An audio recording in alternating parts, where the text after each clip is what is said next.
ہمارے جو بنیادی مطالبات تھے وہ یہ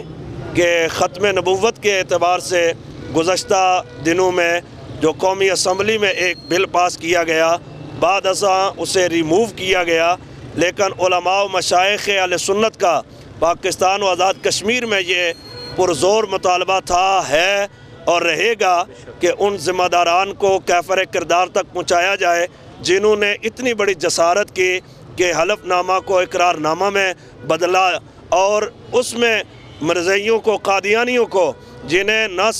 نہ صرف شریعت اسلامیہ کے ذمہ داران نے بلکہ آئین پاکستان نے، قومی اسمبلی نے انہیں کافر ڈکلیئر کیا اور انہیں پابند کیا، اور ان کو ریلیف دینے کے لیے اس طرح کی سازشیں کی گئیں۔ ان سازشی کردار کو سامنے لایا جائے اور انہیں کیفر کردار تک پہنچایا جائے۔ ان مطالبات کی منظوری کے لیے حضرت علامہ پروفیسر ڈاکٹر مفتی اشرف آصف جلالی صاحب دامت برکاتہ العالیہ، آپ اس وقت پارلیمنٹ کے سامنے 5 دن سے لگاتار وہاں موجود ہیں، دھرنا دیے ہوئے ہیں، اور وہ مطالبات جو ہیں ہم سارے ان مطالبات کے تائید میں آج نکلے ہیں اور پریس کانفرنس بھی کی ہے۔ اگر ان مطالبات کو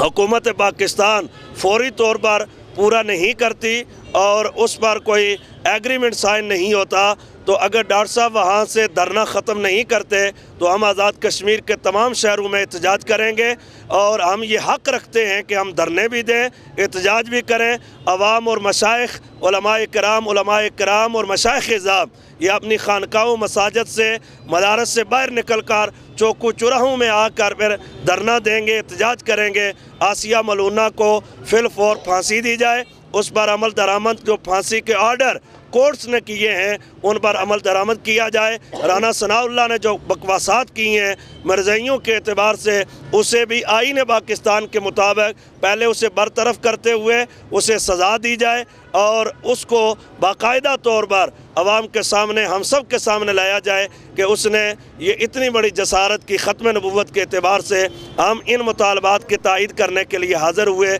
اللہ تعالیٰ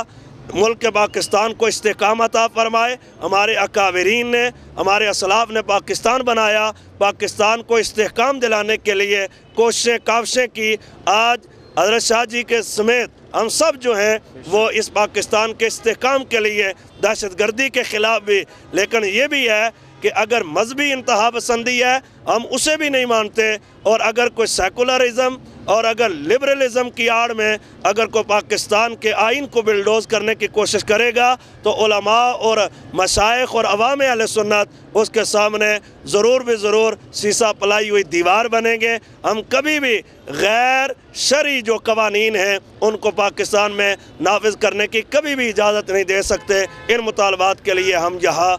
چوک شہیدہ میرپور میں آئے، اور آپ کے توسط سے بھی پوری دنیا تک یہ پیغام دینا چاہتے ہیں، پاکستان کلمہ طیبہ کی بنیاد پر بنایا گیا، اسے نظام مصطفیٰ کے لیے ہی جو ہے وہ چنا گیا۔ اولیاء کرام کی نگاہیں ہیں اس ملک پر، اور اس ملک میں نظام مصطفیٰ کو نافذ کیا جائے اور قادیانیوں، مرزائیوں کے سازشوں کو بے نقاب کیا جائے۔ وہ ملک دشمن ہے، وہ اسلام دشمن ہے، ان کی ان کاوشوں کو ہم برداشت نہیں کر سکتے۔ انہیں جو آئین نے اقلیت کے طور پر حقوق دیے ہیں وہ اپنے دائرے میں رہتے ہوئے عمل درآمد کریں۔ علامہ مفتی وسیم رضا صاحب نے جو الفاظ کہے میں اس کی تائید کرتا ہوں، اور حکومت وقت سے پرزور اپیل کرتے ہیں کہ علامہ اشرف آصف جلالی صاحب اکیلے نہیں ہیں، ان سے محبت کرنے والے اور نبی پاک صلی اللہ علیہ وسلم سے محبت کرنے والے نہ فقط پاکستان بلکہ آزاد کشمیر کے کونے کونے میں موجود ہیں، اور اگر ان کے مطالبات کو قبول نہ کیا گیا فوری طور پہ تو جگہ جگہ دھرنے دیے جائیں گے۔ اور یہ میں پرزور اپیل کرتا ہوں کہ فوری طور پر علامہ پروفیسر اشرف آصف جلالی صاحب کے جتنے مطالبات ہیں ان کو پورا کیا جائے، اور قادیانیت جس قدر اس کو تقویت پہنچانے کی یہ حکومت زور لگا رہی ہے اس کو ختم کیا جائے، اور آئندہ کے لیے ایسا لائحہ عمل تیار کیا جائے کہ قطعاً یہ فتنہ اس قدر عروج پہ نہ چلے جائے کہ کل ہمارے پورے ملک میں افراتفری کا سما بن جائے۔ اللہ تبارک و تعالی جل شانہ سارے مخلصین پہ، جتنے بھی ہمارے ساتھ میڈیا والے احباب نے تعاون کیا، علماء حق کا ہمارے ساتھ رہے، اللہ تبارک و تعالی سبھی احباب پہ کرم فرمائے، اور آسیہ ملعونہ اس کو فوری طور پر جہنم پہنچایا جائے۔ اور پھر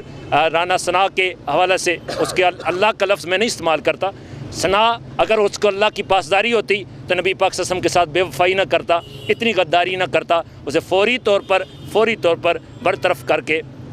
قرار واقعی اس کی سزا دی جائے۔